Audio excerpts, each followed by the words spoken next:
Shalom. God is good all the time. All the time God is good. Tuhan selalu baik setiap saat. Dia membuat segala sesuatu menjadi indah pada waktunya. Kalau kita menyadari ini, kita bisa menyanyikan dengan penuh sukacita bahwa kita diberkati. I am blessed. Aku diberkati sepanjang hidupku. Efesus 1 ayat 3 berkata, terpujilah Allah dan Bapa Tuhan kita Yesus Kristus, yang dalam Kristus telah mengaruniakan kepada kita segala berkat rohani di dalam surga. Jadi dikatakan di sini bahwa sudah diberkati ya dengan heavenly blessing ya, dengan berkat-berkat rohani di alam surgawi. Dan tentunya ada hal yang perlu kita pelajari supaya apa yang sudah diberikan kepada kita itu bisa termanifestasi di dalam dunia fisik ya, tidak hanya di dalam dunia rohani. Kita nyanyikan lagu ini seringkali dinyanyikan di sekolah minggu ya, Sunday school, tapi sebenarnya ini firman Tuhan yang perlu kita sadari ya, bahwa kita diberkati. Aku diberkati, sepanjang hidupku diberkati. Bila bangun pagi hari, siang berganti malam, aku diberkati. Aku diberkati, sepanjang hidupku diberkati. Bila bangun pagi hari, siang berganti malam, aku diberkati. Aku diberkati, sepanjang hidupku diberkati. Bila bangun pagi hari, siang berganti malam, aku diberkati. Aku diberkati, sepanjang hidupku diberkati. Bila bangun pagi hari, siang berganti malam, aku diberkati. Aku diberkati, sepanjang hidupku diberkati. Bila bangun pagi hari, siang berganti malam, aku diberkati. Aku diberkati, sepanjang hidupku diberkati. Bila bangun pagi hari, siang berganti malam, aku diberkati. Lagu ini pendek ya, tapi kebenarannya sangat dalam ya. Seperti yang tadi sudah saya bacakan, Efesus 1 ayat 3, bahwa di dalam Kristus kita telah diberkati ya. Karena dikatakan di sini, dalam Kristus Allah telah mengaruniakan kepada kita segala berkat rohani di dalam surga. Yuk kita nyanyi lagi ya, sekali lagi ya.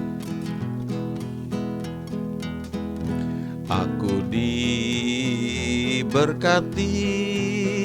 sepanjang hidupku diberkati. Bila bangun pagi hari, siang berganti malam, aku diberkati. Aku diberkati,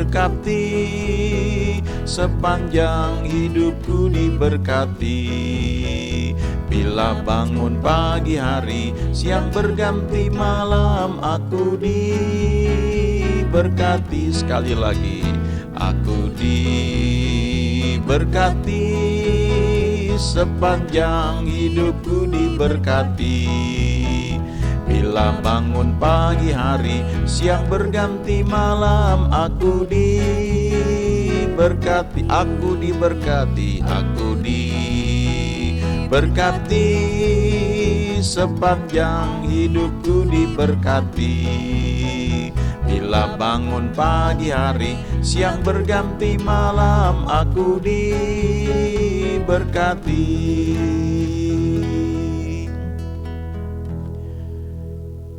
Kita akan belajar dari Ishak di Kejadian pasal 22 ayat 12 sampai dengan 14. Dan seringkali ini yang menjadi bukti yang kasat mata ya, bahwa seseorang itu diberkati. Dan ini memang jadi ukuran secara umum. Tetapi kita belajar bahwa yang namanya berkat itu tidak hanya yang kelihatan secara kasat mata. Tapi kita bisa belajar dari Ishak juga untuk hal ini. Kejadian 22 ayat 12 sampai dengan 14. Maka menaburlah Ishak di tanah itu, dan dalam tahun itu juga ia mendapat hasil 100 kali lipat, sebab ia diberkati Tuhan. Dan orang itu menjadi kaya, bahkan kian lama kian kaya, sehingga ia menjadi sangat kaya. Ia mempunyai kumpulan kambing domba dan lembu sapi, serta banyak anak buah, sehingga orang Filistin itu cemburu kepadanya. Jadi kalau secara kasat mata ya, biasanya orang mengatakan kalau kita diberkati kalau memang secara finansial ya kelihatan hartanya banyak. Walaupun di zaman sekarang kalau orang punya harta banyak belum berarti kekayaan dia memang seperti itu, karena sebagian besar itu mungkin sifatnya hutang ya, artinya ada banyak tagihan yang perlu dibayar, sehingga sebenarnya kekayaan netnya itu yang harus dijumlahkan antara nilai aset yang dia miliki dikurangi dengan apa yang mesti dia bayar ya. Belakangan ya, sejak beberapa tahun yang lalu orang juga belajar bahwa kalau kita punya benda yang namanya aset ya, aset itu juga dalam catatan keuangan, dalam pelajaran akunting itu disebut sebagai harta ya.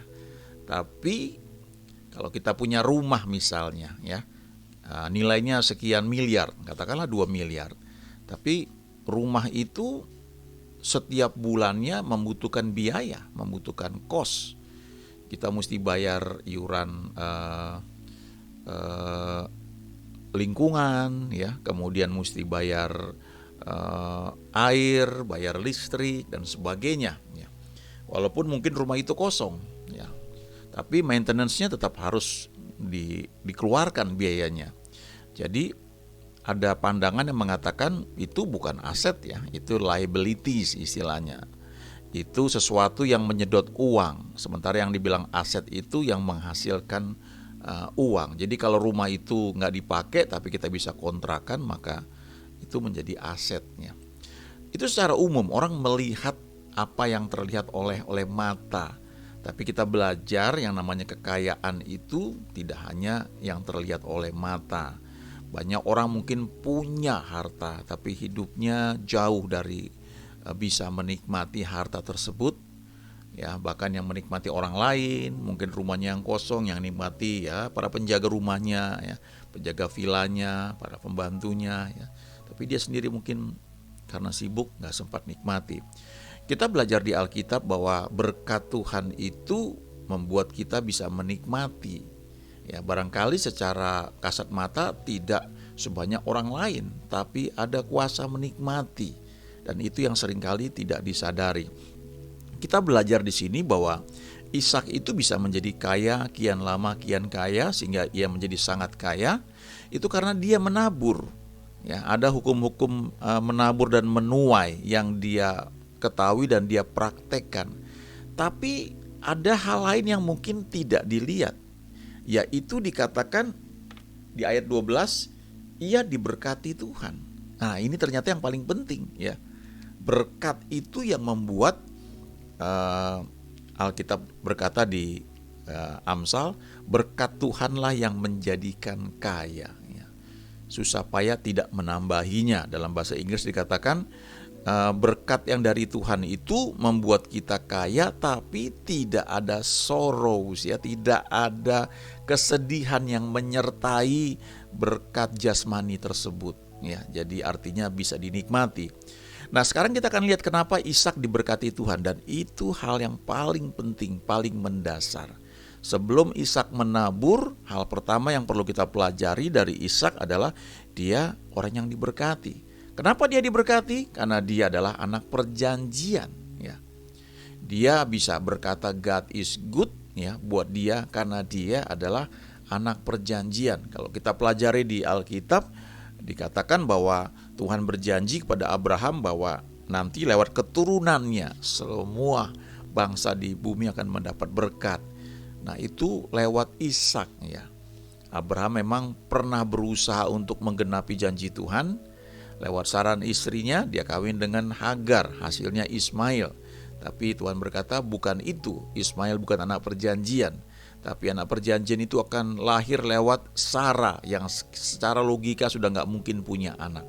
Tapi akhirnya memang Sarah melahirkan Ishak, anak perjanjian, waktu dia berumur 90 tahun dan Abraham berumur 100 tahun. Nah, jadi Ishak ini diberkati karena dia adalah anak perjanjian. Kita lihat Kejadian 25 ayat 11, ya. Setelah Abraham mati, Allah memberkati Ishak anaknya itu, dan Ishak diam dekat sumur Lahai Roi. Jadi karena Abraham ini mengikuti tuntunan Tuhan, ya, tidak sebentar prosesnya, lama, ya, puluhan tahun, step by step Abraham mengenal Tuhan dan dia disebut sebagai sahabat Allah, ya. Dia berdoa dan doanya itu mempengaruhi nasib daripada Sodom dan Gomora. Dia disebut sahabat daripada Tuhan. Lalu kalau kita pelajari, Abraham itu mencapai usia sangat lanjut, 175 tahun, dan dikatakan bahwa dia diberkati Tuhan dalam segala hal. Setelah Abraham mati, maka berkatnya itu turun kepada Ishak. Dan kalau kita pelajari kehidupan Ishak itu, banyak hal yang dia alami seperti juga yang Abraham alami. Tapi poin yang mau kita pelajari di sini adalah Tuhan memberkati Ishak karena Ishak itu anak perjanjian, ya, dari Abraham. Kita lihat Galatia 3 ayat 7. Ini surat Paulus kepada jemaat di Galatia. Dia berkata begini, "Jadi kamu lihat bahwa mereka yang hidup dari iman, mereka itulah anak-anak Abraham." Jadi bukan lagi anak Abraham secara fisik, tapi mereka, kita yang hidup dari iman. Iman itu adalah respon kita waktu mendengar firman Tuhan. Waktu ada rema, timbul iman, lalu kita memutuskan untuk percaya. Jadi kita hidup berdasarkan apa yang Tuhan janjikan. Dikatakan di sini, kita itulah anak-anak Abraham secara rohani. Lalu Galatia 3 ayat 29, "Dan jikalau kamu adalah milik Kristus, maka kamu juga adalah keturunan Abraham dan berhak menerima janji Allah." Kita adalah milik Kristus ketika kita menerima Yesus sebagai Tuhan dan Juru Selamat kita. Dan karena kita milik Kristus, maka menurut Galatia 3 ayat 29 ini, kita juga adalah keturunan Abraham dan berhak menerima janji yang Tuhan berikan kepada Abraham. Kita bisa pelajari di kitab Kejadian bagaimana kehidupan Abraham. Ada banyak hal yang bisa kita pelajari. Dia orang yang gak sempurna, tapi dia belajar ikut Tuhan. Dia nurut Tuhan, dan itu membuat dia akhirnya dikenal juga sebagai sahabat Tuhan. Di Perjanjian Lama, setidaknya ada dua orang yang namanya itu berdampak, ya. Artinya begini, kalau di Perjanjian Baru kita kenal nama Yesus, ya, dan itu mengatasi semuanya. Segala janji Tuhan itu ya dan amin di dalam Tuhan Yesus. Tentu ada hal-hal yang perlu kita pelajari, tapi di Perjanjian Baru nama Yesus adalah akses buat kita, ya. Yohanes 14 ayat 6 berkata, "Akulah jalan dan kebenaran dan hidup." Ya, tidak ada seorang pun yang sampai kepada Bapa kalau tidak melalui aku. Yesus itu jalan. Tapi di Perjanjian Lama nama Yesus itu belum dikenal. Tapi setidaknya ada dua nama, yaitu Abraham dan Daud, ya. Dan orang suka menggunakan dua nama ini waktu mereka berdoa. Mereka mengutip, mereka berkata, bukankah Abraham adalah sahabatmu? Atau nama Daud, ya. Ketika Tuhan menjawab doa, dia berkata, aku akan memagari kota ini dari musuh oleh karena aku dan oleh karena hambaku Daud. Ya. Jadi nama Abraham dan nama Daud ini nama yang di perjanjian lama itu sangat luar biasa. Tentu ada Musa, ada yang lain ya. Tapi kalau kita pergi ke Israel, ya kita kunjungi situs-situs yang bersejarah, maka Abraham itu selalu diakui sebagai bapa, nenek moyang orang Israel. Dan Daud itu juga dihormati karena dia adalah raja yang berkenan kepada Tuhan. Sampai sekarang juga namanya juga sangat disegani. Tapi ini prinsip yang bisa kita pegang, kita bisa pelajari, bahwa sebelum Ishak itu menabur, dia sudah dikatakan bahwa dia diberkati. Ya. Dia anak perjanjian. Nah, kita di perjanjian baru ada covenant, ada perjanjian, yaitu ya New Covenant, New Testament, ya, perjanjian baru antara kita dengan Tuhan. Yaitu kita yang percaya kepada Tuhan Yesus, kita dibenarkan, kita menjadi ciptaan baru. Dan di Galatia 3 ini yang kita baca ayat 7 dan ayat 29 mengatakan bahwa kita yang hidup dari iman, ya, kita itulah anak-anak Abraham yang berhak menerima apa yang Tuhan janjikan. Apa itu iman? Iman itu dasar dari segala sesuatu yang kita harapkan dan bukti dari segala sesuatu yang tidak kita lihat. Itu definisinya Ibrani 11 ayat 1. Iman itu seperti indera keenam. Iman itu menerima sesuatu yang tidak bisa ditangkap oleh mata, oleh telinga, oleh hidung, oleh kulit kita atau oleh lidah kita. Artinya secara fisik kita tidak menyadari sesuatu itu ada, tapi iman kita terima itu sebagai suatu fakta. Itu iman, seperti indera keenam. Biasanya kita berkata, iya saya lihat ada mobil karena saya lihat. Ya, saya dengar suara mobil karena saya dengar. Ya, tapi kalau iman itu tidak kita lihat, belum kita lihat, ya, belum kita dengar, tapi kita percaya karena Tuhan menjanjikan demikian. Itu iman. Dan kita yang hidup dari iman, itulah kita disebut anak-anak Abraham. Dan iman itu dinamis, ya, tidak sekali, ya, artinya ada iman day by day. Setiap hari waktu kita dengar firman ada rema. Karena dikatakan Roma 10 ayat 17, iman timbul dari pendengaran akan firman rema, firman yang berbicara. Jadi saya boleh katakan juga bahwa iman adalah sesuatu yang muncul waktu kita mendengar firman Tuhan. Ada gairah, ada dorongan di hati, dan kita katakan, ya Tuhan saya percaya. Nah, iman itu muncul. Nah, waktu kita bergerak dari iman kepada iman, seringkali itu bertentangan dengan logika. Tapi percayalah, kalau Tuhan menuntun kita, ada jaring pengaman yang Dia berikan, ya. Jangan gambling. Tentu kita harus hati-hati, tapi yang namanya iman itu memang di luar logika. Kalau masuk logika bukan iman lagi. Sebagai contoh, kalau kita baca di Lukas 5, waktu Simon Petrus dan teman-temannya sudah bekerja semalam mencari ikan, gak ada hasilnya, dan mereka sedang ke pantai beres-bereskan jalannya. Lalu Yesus pinjam perahu Simon, dan dia pakai perahu Simon itu untuk khotbah, mengajar banyak orang. Dan setelah selesai itu dia bilang sama Simon, sekarang bertolak ke tempat yang dalam dan tebarkan jalamu.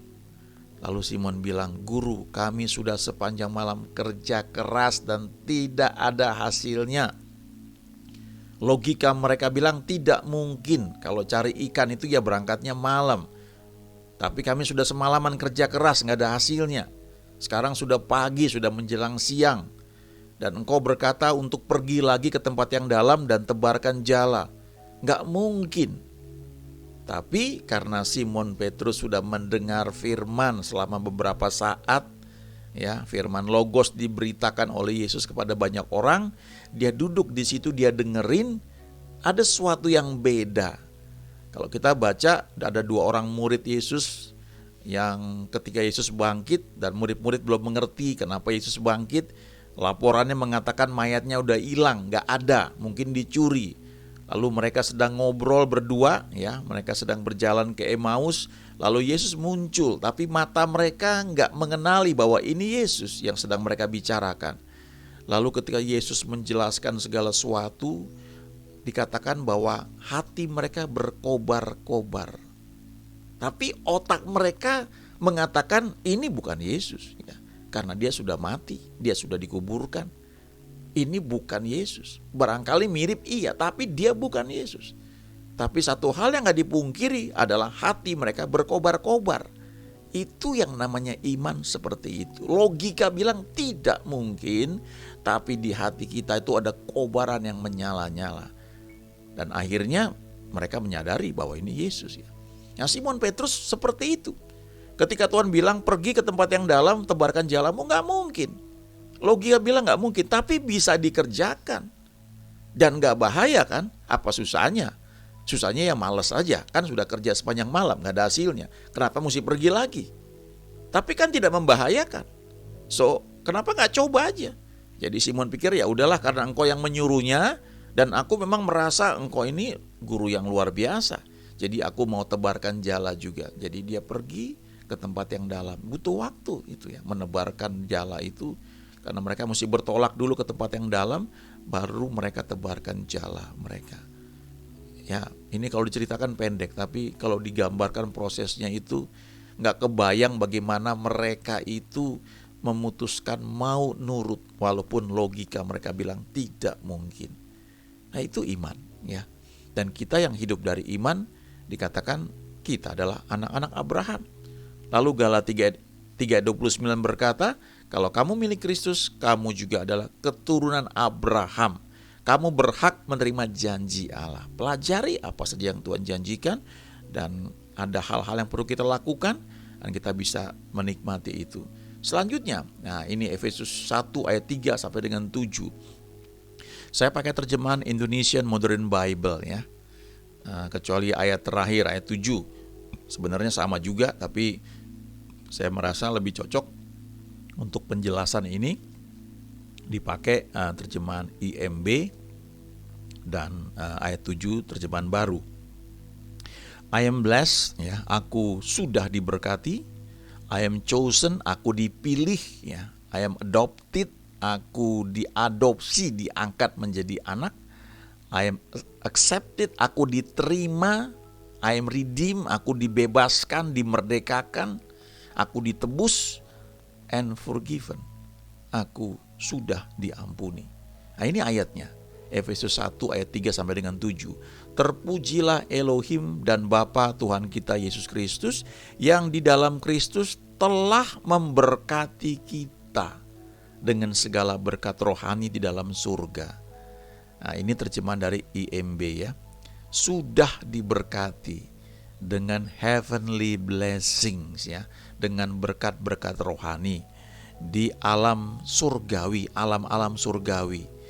Nah, itu butuh suatu proses untuk bisa terrealisasi dalam dunia nyata. Ada hal-hal yang perlu dilakukan.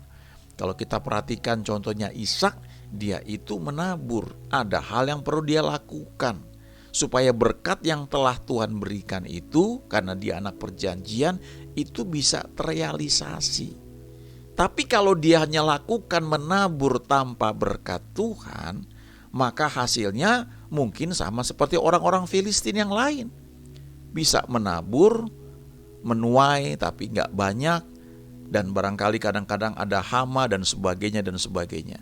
Tapi karena Ishak diberkati, maka ketika dia menabur, dia menuai hasil yang sangat banyak.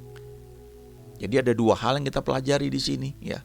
Ishak menabur, tapi sebelum itu dia dikenal sebagai anak perjanjian, dia diberkati. Nah, Alkitab berkata di ayat 3 dari Efesus 1 ini, Tuhan telah memberkati kita. Nah, kesadaran ini yang perlu senantiasa kita pegang. Walaupun fakta dalam dunia kasat mata yang kita lihat belum seperti itu. Tapi percaya dulu bahwa kita sudah diberkati dengan segala berkat rohani dalam surga. Berkat kesembuhan, berkat finansial, berkat hikmat, berkat semua yang kita perlukan ya untuk hidup di dunia ini. Karena ini firman-Nya memang kepada jemaat di Efesus yang ada di dunia dan juga buat kita. Kalau nanti kita sudah bertemu dengan Tuhan ya memang udah ada berkat di sana yang kita nikmati. Tapi untuk hidup di dunia ini memang perlu untuk kita bisa tidak hanya hidup buat diri kita sendiri atau buat orang lain, buat keluarga kita, tapi juga menjadi alat Tuhan seperti yang Dia mau. Lalu ayat 4, Dia telah memilih kita sebelum dunia ada. Nah, ini perlu pelajaran tersendiri. Kok bisa Dia pilih kita ya? Karena Dia Maha tahu. Dia sudah lihat jauh ke depan siapa yang akan menerima Dia. Dan karena itu Dia pilih orang-orang tersebut. Ya, di antaranya kita. Sebelum dunia ada, dan oleh karena kasih Dia menjadikan kita kudus dan tak bercacat di hadapannya. Wow, kalau kita pelajari ini luar biasa ya.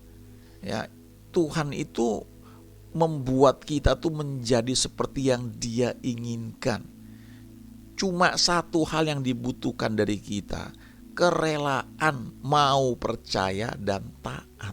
Itu aja sebenarnya. Lalu Dia yang mengerjakan yang lainnya. Kita mengizinkan itu bekerja dalam hidup kita. Kita nggak perlu susah payah gitu ya untuk berusaha dengan kekuatan kita, karena nggak akan bisa. Tapi kalau kita mengizinkan Dia bekerja dalam hidup kita, maka yang Dia rancangkan itu akan jadi dengan cara Dia. Dalam prosesnya itu hal yang bagi sebagian kita itu nggak enak, nggak nyaman. Itu dikatakan sebagai sanctification, pengudusan ya jiwa kita. Ada proses, tapi Tuhan yang mengerjakannya. Dia cuma perlu kerelaan dan ketaatan kita. Ayat 5, Dia telah menentukan kita sebelumnya dan mengangkat kita sebagai anak baginya melalui Yesus Kristus. Kita diadopsi, kita ini anak angkat ya. Karena kita menerima Yesus sebagai Tuhan dan Juru Selamat. Yohanes 1 ayat 12 berkata, kita diberi kuasa, diberi otoritas menjadi anak-anak Allah. Kita diadopsi ya. Dan Roh Kudus dikirim ke dalam kita supaya kita bisa berseru Aba Bapa kepada Tuhan. Ya, kita diangkat, diadopsi menjadi anak baginya. Ayat 6, untuk memuji kemuliaan anugerahnya dan olehnya Elohim telah menerima kita di dalam Putra yang terkasih ya. Menerima kita. Jadi kalau kita datang kepada Dia, sadari bahwa kita adalah anaknya. Datanglah dengan berani karena firman Tuhan mengajarkan demikian. Ya, kita adalah anaknya. Kalau kita doa, kita tidak berdoa seperti pengemis. Kita tidak berdoa seperti orang yang meminta belas kasihan. Kan sudah terima Tuhan Yesus, sudah menjadi anak Allah. So datang dengan penuh keberanian, pegang firman Tuhan, karena firman Tuhan mengajarkan demikian. Lalu ayat 7, sebab di dalam Dia dan oleh darahnya kita beroleh penebusan, yaitu pengampunan dosa menurut kekayaan kasih karunia-Nya. Kesadaran bahwa kita sudah ditebus dan sudah diampuni, itu menolong, sangat menolong kita dalam banyak hal, terutama dalam berdoa. Kita tidak merasa lagi tidak layak karena sudah ditebus. Waktu kita belum terima Yesus memang kita terhilang. Kita orang yang tidak layak. Tapi setelah kita terima Tuhan Yesus, kita menjadi anaknya. Coba ingat bagaimana cerita anak yang terhilang, anak bungsu. Dia sudah dapat hartanya, dia pergi menghabiskan hartanya itu di negeri yang jauh. Lalu ketika sudah habis, dia berusaha kerja, cari kerja. Ya kualifikasinya cuma bisa menjadi penjaga babi. Nah, itu penghinaan sekali karena babi pada masa itu adalah binatang yang haram. Ya. Dan dia mesti jadi penjaga babi. Kemudian ketika dia lapar, dia mau makan makanan babi. Tapi itu pun gak boleh. Lalu dia sadar, di rumah bapakku ada banyak pegawai dan makanannya lebih dari cukup. Bapakku tuh murah hati. Lalu dia putuskan dia mau balik. Dan dia bilang, aku telah berdosa, jadikan aku saja salah seorang hamba. Karena menjadi hamba pada bapakku itu makanannya berlimpah. Lalu ketika dia balik, bapaknya menyambut dia. Bapaknya lari peluk dia. Dan dia mau ngomong, Papa, aku sudah berdosa. Dia mau bilang, jadikan aku pegawaimu. Bapaknya langsung bilang, ayo ganti pakaian, kasih pakaian, pulihkan kembali, kenakan kasut, kenakan cincin. Bayangin loh ya, dipulihkan sebagai anak. Waduh. Nah, seringkali kesadaran kita itu masih ketinggalan. Kita tetap berpikir kita orang yang tidak layak, kita orang yang berdosa, penuh kelemahan. Ya betul, tetapi waktu terima Tuhan Yesus, ingat bahwa roh kita dibenarkan, mengalami justification. Dan oleh roh itulah kita bisa menyembah Dia. Allah itu roh. Barang siapa menyembahnya harus menyembahnya dalam roh dan kebenaran. Roh kita yang sudah lahir baru itu yang bisa menyembah Tuhan. Itu yang layak. Bahkan di dalam roh itu dia sudah depositkan banyak hal. Karena Roh Kudus juga ada di dalam kita. Jadi tinggal kita mengizinkan dia berkarya. Jiwa kita diperbarui. Dalam istilah lain dikatakan mengalami sanctification. Supaya jiwa ini selaras dengan apa yang Tuhan katakan, sehingga dalam roh ini semua yang Tuhan janjikan bisa keluar tanpa terhalang oleh pikiran kita, oleh jiwa kita yang labil, tanpa terhalang oleh emosi kita, tanpa terhalang oleh kehendak duniawi kita. Sehingga pada akhirnya semakin banyak keinginan yang muncul di hati kita adalah berasal dari Tuhan sendiri.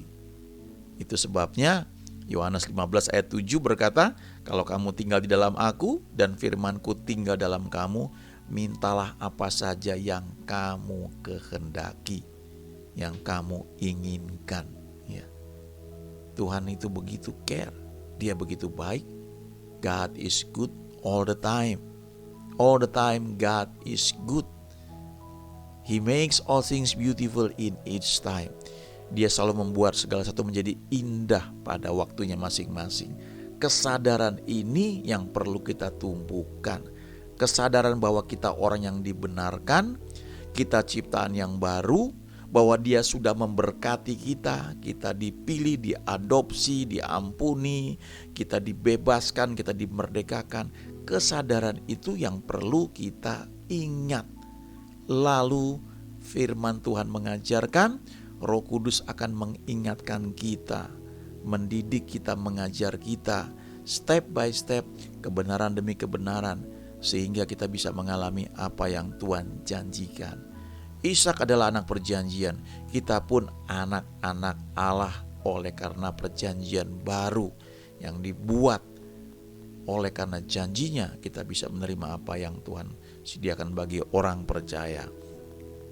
Terima kasih Tuhan, ajari kami lebih jauh lagi sehingga kami boleh mengalami semua yang Tuhan janjikan bagi orang percaya. God is good all the time. All the time God is good. Terima kasih Tuhan. You make all things beautiful in each time. Dalam nama Yesus kami berdoa. Amin.